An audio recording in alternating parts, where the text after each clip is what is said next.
Kot ste obveščeni že iz tiskovne konference predsednika Državnega zbora in tudi iz našega sporočila za javnost, smo skupaj s Slovensko nacionalno stranko, torej 32 poslancev, vložili zahtevo za razrešitev predsednika Državnega zbora, dr. Pavla Gantarja, in tudi istočasno predlagali, da se ta razrešitev opravi na izredni seji Državnega zbora.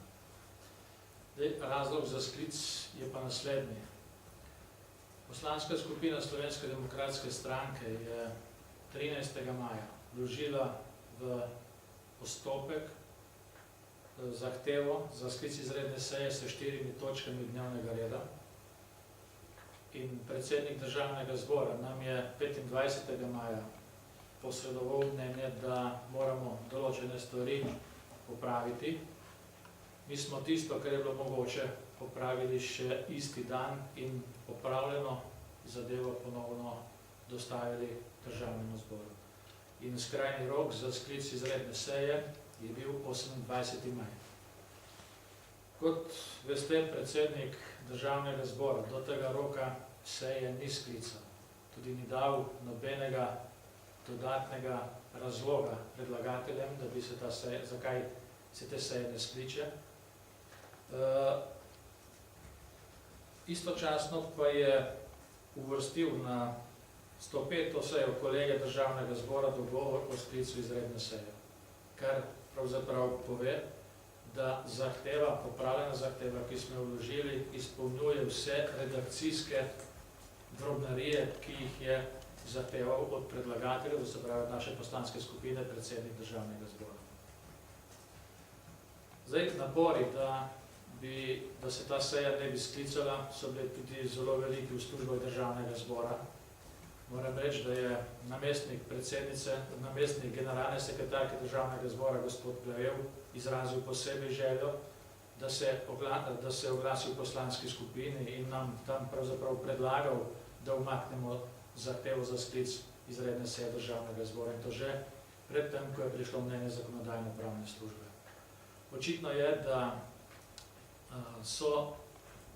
je zahteva s temi točkami, ki smo jo uvrstili na dnevni red, tako kompleksna in toliko zadene v bistvo slabega dela te koalicije, da so se sprožili vsi varovalni zaščitniški mehanizmi, da se te seje ne bi sklicali.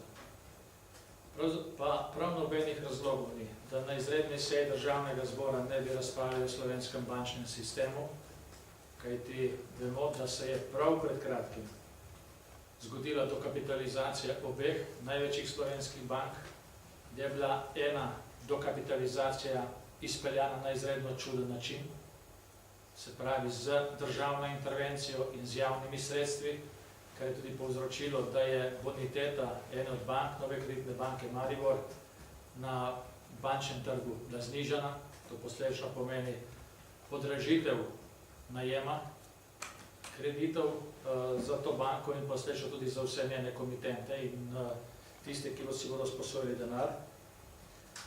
Prav tako so se v tem obdobju pojavili dodatni razlogi, dodatni argumenti za obravnavo glede najema stavbe za nacionalni preiskovalni urad. Namreč v tem času je prišlo vrsta informacij, tudi nekih predlogov pogodb o drugačnem najemu za nacionalni preiskovalni urad, tudi z novim ponudnikom tega najema, vmes vrsta nasprotujočih informacij med tistim, ki so ta dokument posredovali, in pa seveda ministrico za notranje zadeve Katarino Kresal. Vrsta novih stvari se je pojavilo tudi pri zadevi Bulmastifi, da ne govorim samo o tem, da so ugotovili, da je kamera bila, da so se ugotovile nove krvne sledi, da so prišle tudi informacije o tem, da poročila o preiskavi niso bila popolna oziroma tudi na nek način prirejena, in pa seveda permanentno se ignorira delovna telesa Državnega zbora, ko se zahteva razpravo o nepravilnostih na Darsu. Tu se teh sej ne udeležuje niti niti vodstvo Darsa, niti nadzorniki Darsa, niti predstavniki Agencije za upravljanje s kapitalskimi naložbami. Gre za sistemski bojkot.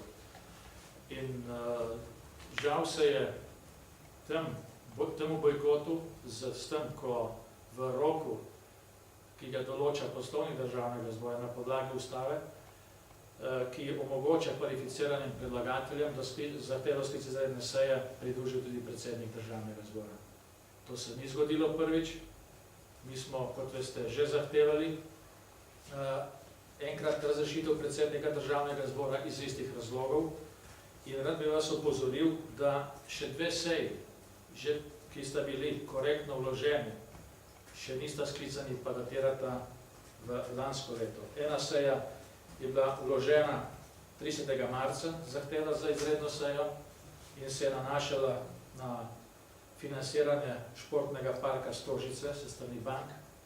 To zahtevo smo popravili potem aprila meseca, pa tudi še zdaj ta seja ni sklicana in podobna zgodba se dogaja tudi z našo zahtevo, v kateri bi razpravljali o domnevni zlorabi policije v politične namene in domnevno uporabo prikritih preiskovalnih ukrepov. To je pa vezano tudi na nekatera dogajanja v Državnem zboru. Ti dve seji še nista sklicani, premenilo že več kot 5 let. In poslancem Slovenske demokratske stranke in Slovenske nacionalne stranke pravzaprav ni preostalo drugega, kot da na osnovi kršitve določb ustave, na osnovi kršitve določb poslovnika zahtevamo razrešitev predsednika Državnega zbora. Menimo, da njegov bojkot zahtev, ki pripravljamo v obeh poslanskih skupinah, ni primeren. Predsednik Državnega zbora nima nobenega mandata, veta, da ne skliče zadeve, ki izpolnjuje ustavne in poslovniške zahteve. In sklicevanje na to, da je šlo za neke pomanjkljivosti pri naši zahtevi, je popolnoma brezpredmetno.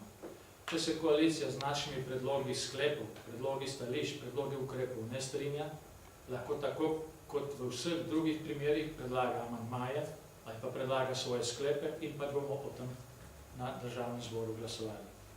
Vemo, da imajo večino, bodo lahko glasovali karkoli želijo. Vse drugo, kar napleta predsednik Državnega zbora v svojih komentarjih, pa je pravzaprav huda žalitev vseh tistih, ki naj bi bili soodgovorni za stanje v slovenskem političnem in gospodarskem prostoru. Poslanci Slovenske demokratske stranke se trudimo, da s svojimi predlogi ukrepov, da s svojimi predlogi zakonov, da s svojimi predlogi rešitev poskušamo pomagati vladi Republike Slovenije, da bi se le nekako izkopali iz te krize, v katerem smo zabredli po nemarnem, po malomarnosti vlade Republike Slovenije in vseh tistih, ki skrbijo za to, da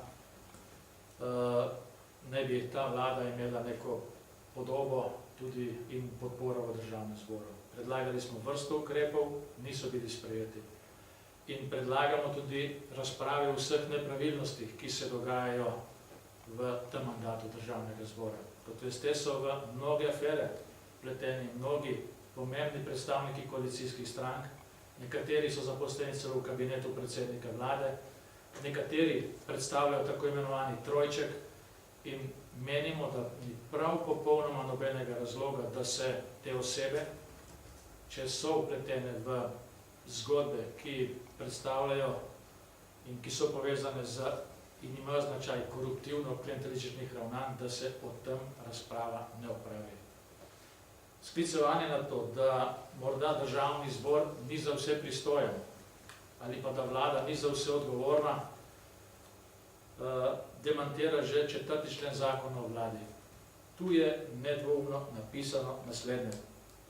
Vlada je odgovorna Državnemu zboru za politiko države, ki jo vodi, in za razmere na vseh področjih iz pristojnosti države.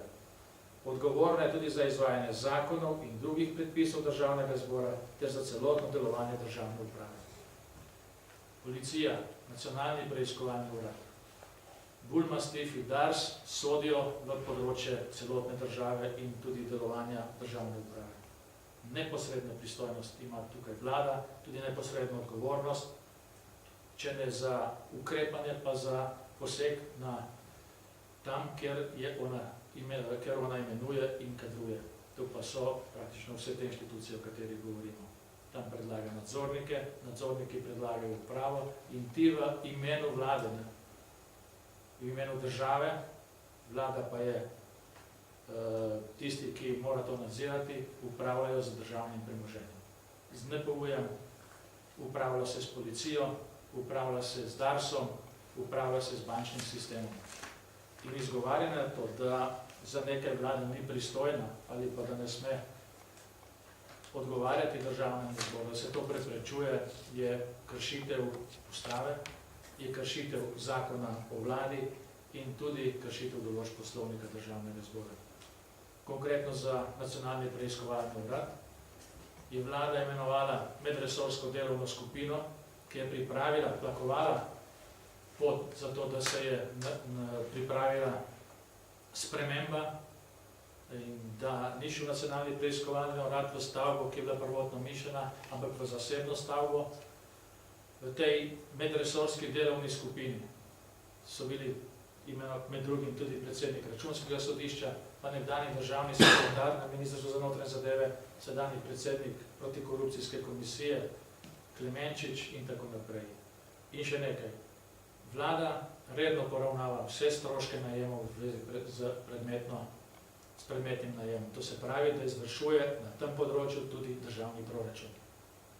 In vse te stvari so v neposredni pristojnosti vlade, vlada pa je po vseh področjih, brez izjeme, odgovorna državnemu zboru.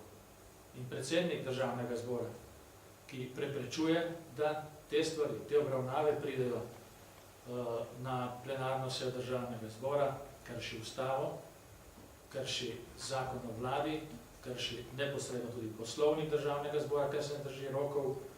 In zato, ker vse to počne, predsednik državnega zbora, dr. Pavel Gantar, ni primeren za opravljanje funkcije predsednika državnega zbora.